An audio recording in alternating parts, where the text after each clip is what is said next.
सभी को नमस्कार। आज हम बात करने जा रहे हैं जो हमारा कन्वेंशनल लोको है उसमें R S P R pressure कैसे बनता है उसको एनिमेशन सर्किट के द्वारा हम देखेंगे। लोको जब हम इनर्जाइज करने जाते हैं तो इनर्जाइज करते समय हमको बैटरी वोल्टेज और आर एस प्रेशर की आवश्यकता होती है।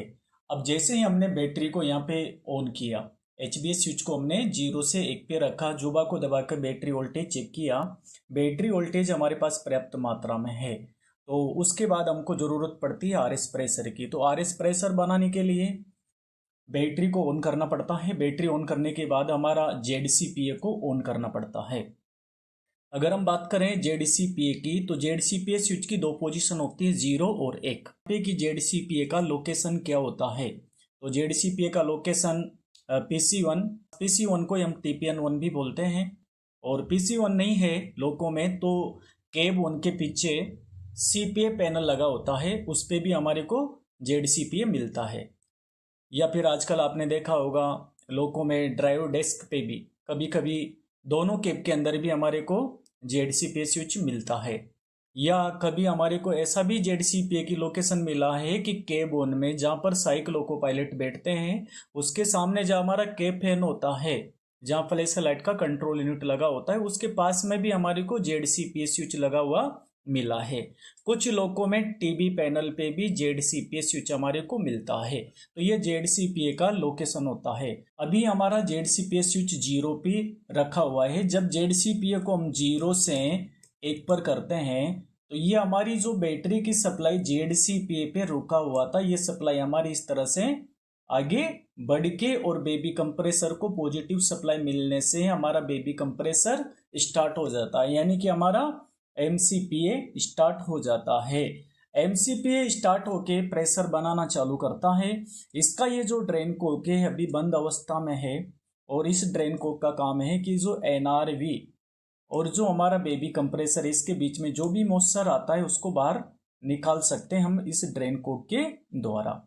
आगे अगर हम देखेंगे तो ये इसका CPA का सेफ्टी वाल लगा हुआ है जिसका सेटिंग होता है 8.5 kg पर सेमी स्क्वायर पे। यदि हमारा प्रेशर 8 kg से ज़्यादा यानी कि 8.5 kg से ज़्यादा हो जाता है तो 8.5 kg पे ये CPA का सेफ्टी वाल लीक करने लग जाता है, यानी कि ब्लो करने लग जाता है। मान लीजिए हम बेबी कंप्रेसर चला दिया, हम लोगों की चेकिंग करने लग गए हैं, हम भूल गए कि प्रेशर कितना हो गया। तो जैसे ही प्रेशर बढ़ के हमारा 8.5 kg हो जाता है तो ये CPA का सेफ्टी वाल लीक कर जाता है। तो तुरंत हम समझ जाते हैं कि हमारा प्रेशर कितना पहुंच चुका है, 8.5 kg। तो तुरंत बेबी कंप्रेसर को बंद कर देना है। लेकिन हमारे को पता है कि प्रेशर हमको कितना केजी बनाना है, 8 kg। तो 8 kg पे लगभग हमारे को ZCPA स्विच को 1 से 0 करके हमारे को बेबी कंप्रेसर को बंद कर देना है। जैसे ही बेबी कंप्रेसर हमारा स्टार्ट होता है तो RS प्रेशर बन के NRV से होता हुआ आगे बढ़ता है और RL कोक पे पहुंच जाता है। RL कोक खुला हुआ है तो प्रेशर हमारा RS टैंक में जाएगा। अगर हम यहाँ पे बात करें RL कोक की तो RL कोक हमारा इस तरह से लगा होता है PC1 में या TPN में। अगर हमारा PC1 नहीं है तो केब 1 के पीछे CPA पैनल पे RL कोक हमारा लगा होता है। तो ये RL कोक जो है खुली हुई स्थिति में रहेगा तो प्रेशर हमारा RS टैंक में जाएगा। RS टैंक से प्रेशर हमारा RS गेज के अंदर जाएगा और RS गेज के अंदर हमारा को प्रेशर RS का दिखाता है। अब ये अगर हम बात करें यहाँ पे कि हमारा ZCPA बेबी कंप्रेसर, CPA का ड्रेन कोक, CPA का सेफ्टी वाल, NRV, RL Coke, RS tank, RS gauge, तो ये सब किस में लगे हुए हैं? अभी ये सारे के सारे PC1 में लगे हुए हैं। अगर मान लीजिए PC1 नहीं हमारे पास तो वहाँ पे इस तरह से केब 1 के पीछे ये हमारा CPA पैनल लगा होता है कॉरिडोर 1 में। तो यहाँ पर ही देखिए ये हमारा ZCPA लगा हुआ है, ये हमारा RS टैंक लगा हुआ है, ये CPA का सेफ्टी वाल लगा हुआ है, ये हमारा बेबी कंप्रेसर लगा हुआ है। तो ये सभी जो बेबी कंप्रेसर से संबंधित जो उपकरण है ये हमारे को केब 1 के पीछे कॉरिडोर 1 में भी मिलते हैं। RL को खुला रहने पर इस तरह से हमारा RS टैंक में RS प्रेशर चार्ज होता है और RS प्रेशर चार्ज होने के बाद इस तरह से हमारे RS गेज में प्रेशर पहुंच जाता है इस तरह से। तो ये RS गेज में हमारे को RS प्रेशर दिखाता है। अब प्रेशर हमारा इधर भी आता है। आपको पता है कि VCB क्लोज करने के लिए भी हमारे को RS प्रेशर की आवश्यकता होती है। तो ये VCB के कंट्रोल सर्किट के अंदर भी हमारा RS प्रेशर आ चुका है। इधर प्रेशर हमारा BB बॉक्स जो कॉरिडोर 1 में लगा होता है, तो BB बॉक्स के ऊपर भी हमारा प्रेशर इस तरह से RS का पहुंच जाता है। इधर हम देखेंगे तो यहाँ पे हमारा R1 कोक से पहले NRV लगा हुआ है। तो ये NRV RS प्रेशर को इस CR की तरफ नहीं आने देता है। आपको पता है कि जब हम लोगों को जब ग्राउंड करते हैं तो ZPT चाबी को हम निकाल के और BB बॉक्स जो कॉरिडोर 1 में लगा हुआ है उस पे लेके आते हैं और उसको 17 बजे की पोजीशन में लगा के हम 19 बजे की पोजीशन में ले जाते हैं।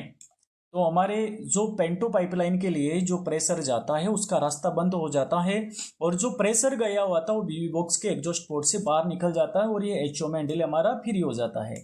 यानी कि यहाँ पे चाबी को जब हम 17 बजे से 19 बजे की पोजीशन में लगाते हैं तो पेंटो पाइपलाइन का सर्किट हमारा कट जाता है। तो अभी नॉर्मल ये वाली पोजीशन हमारे पास अभी है, यानी कि हमारी ZPT चाबी तो कहाँ रहेगी, केबिन में। अभी यहाँ पे आप देखोगे तो हमारा ये BB बॉक्स नॉर्मल है और अभी जो प्रेशर है इस प्रेशर को ये BB बॉक्स से आगे जाने दे रहा है पेंटो के सर्किट के लिए। तो ये BB बॉक्स हमारा नॉर्मल है, तो BB बॉक्स से इस तरह से हमारा प्रेशर आगे बढ़ता है और प्रेशर बढ़ के आगे पहुंच जाता है VAPT1 और VAPT2 के कोक पर। तो ये VAPT वाल के कोक हमारे खुले हुए हैं, तो प्रेशर यहाँ से इस तरह से आगे बढ़ता है और VAPT1 और VAPT2 के पास हमारा RS प्रेशर पहुंच जाता है। अभी जब प्रेशर हमारा 8 kg बन चुका है तो हम यहाँ पे बेबी कंप्रेसर को बंद कर देते हैं। तो बेबी कंप्रेसर को बंद करने के लिए जो ZCP हमारा 1 पे रखा हुआ था उसको हम रख देते हैं 0 पे। तो ये बेबी कंप्रेसर को हमने यहाँ पे बंद कर दिया। अब आपको पता है कि पेंटो रेज करने के लिए केबिन में हम सबसे पहले क्या करते हैं कि जो BL चाबी हम लेके आए हैं उस BL चाबी को BL बॉक्स पे हम लगाते हैं 17 बजे की पोजीशन में और 19 बजे की पोजीशन में ले जाते हैं तो हमारे 4 पायलट लैंप प्रकाशित हो जाते हैं। 2 पायलट लैंप हम टेस्ट करके देखते हैं। हमारे को LSDJ पायलट लैंप की ओर विशेष ध्यान देना है। उसके बाद हम ZPT चाबी को लगाते हैं और ZPT चाबी को 0 में लगा के और 1 नंबर पोजीशन पे हम रखते हैं। अभी हम मान लीजिए कि केब 1 से पेंटो को रेज कर रहे हैं, तो केब 1 से पेंटो को रेज करने के लिए हमने चाबी को 1 नंबर पे रखा। तो हमारी जो केब नंबर 2 है पीछे वाली केब, उसका पेंटो रेज होता है, यानी कि VAPT 2 नंबर की कॉइल को सप्लाई मिल जाती है। तो ये है हमारा VAPT 2 नंबर, इसकी कॉइल को सप्लाई मिल जाती है। अगर मान लीजिएगा हम केब 1 से ZPT को 1 नंबर पोजीशन पे नहीं रख के हम रखते हैं 2 नंबर की पोजीशन पे, हम ZPT चाबी को 2 नंबर पोजीशन पे रखते हैं तो उसी केब का पेंटो रेज होता है। यानी कि केब 1 से 2 नंबर पोजीशन पे रखने से हमारा VAPT 1 की कॉइल को सप्लाई मिल जाती है और उसी केब का पेंटो रेज होता है।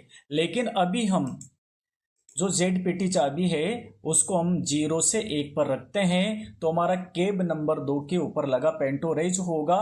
तो जो हमारा VAPT 2 है उसकी कॉइल को इस तरह से सप्लाई मिल जाती है।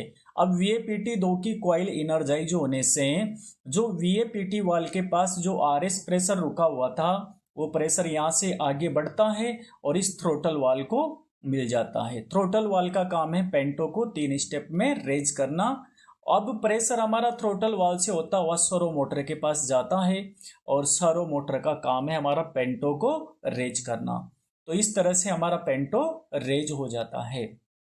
पेंटो रेज हो जाने के बाद जब हम BLDJ को क्लोज कर देते हैं और BLRDJ को प्रेस कर देते हैं तो हमारा DJ क्लोज हो जाता है। अभी ये जो प्रेशर आप देख रहे हैं न्यूमेटिक सर्किट के अंदर, तो इसमें ये जो ग्रीन वाला प्रेशर दिखा रहा है, यह दिखा रहा है हमारा RS का प्रेशर। डीजे क्लोज हो जाने के बाद BL बॉक्स पे जो हमारा BLCP स्विच है उस BLCP स्विच को हम क्लोज कर देते हैं, क्योंकि डीजे क्लोज हो जाने के बाद सबसे पहले हमारे को जरूरत पड़ती है MR प्रेशर की। क्योंकि डीजे क्लोज करने से पहले हमने देखा था कि बेबी कंप्रेसर को हमने बंद कर दिया, तो जो हमारा पेंटो रेज रहेगा, डीजे क्लोज रहेगा, अब वो कौन से प्रेशर से मेंटेन रहेगा, तो वो रहेगा हमारा MR प्रेशर के द्वारा। डीजे क्लोज हो जाने के बाद BLCP क्लोज करके और हम इस तरह से हमारा MCP को स्टार्ट कर देते हैं। हमारे MCP स्टार्ट हो जाने से MR1 MR2 चार्ज होगा, NRV से होता हुआ एयर ड्रायर से होता हुआ MR3 को चार्ज करेगा, या NRV लगा हुआ है यहाँ से प्रेशर हमारा MR4 को जाएगा, MR4 से होता हुआ प्रेशर हमारा ब्रेक इक्विपमेंट के लिए चला जाएगा। MR3 से आगे इस तरह से एक कनेक्शन दिया गया है, यहाँ से प्रेशर हमारा इस तरह से होता हुआ कंट्रोल रिजर्वायर यानी कि CR के लिए आएगा, यहाँ से हमारा प्रेशर HT1 HT2 कंपार्टमेंट के लिए चला जाएगा। ये है हमारा R1 कोक, जिसको हम एयर कंट्रोल कोक भी बोलते हैं। अभी हमारा R1 कोक ओपन अवस्था में है, तो ये MR के प्रेशर को आगे जाने देता है। ये जो NRV है, ये R1 कोक खुला हुआ है, तो इस MR के प्रेशर को आगे जाने देता है। यही MR का प्रेशर हमारा VCB के कंट्रोल सर्किट के अंदर जाएगा और VCB के कंट्रोल सर्किट को भी ये मेंटेन रखेगा। यहाँ से प्रेशर हमारा इस तरह से R1 कोक की ओपन अवस्था में आगे बढ़ता है और इधर आके हमारे NRV पे रुक जाता है। इधर RL कोक खुला हुआ है हमारा, तो इस RS टैंक के अंदर भी हमारा MR का प्रेशर इस तरह से आ जाता है। BB बॉक्स से होता हुआ हमारा पेंटो पाइपलाइन के लिए भी हमारा MR का प्रेशर चला जाता है। तो इस तरह से ही था हमारा पेंटो का न्यूमेटिक कंट्रोल सर्किट। अगर आपको वीडियो अच्छा लगा है तो वीडियो को लाइक शेयर जरूर कीजिएगा और कमेंट जरूर कीजिएगा।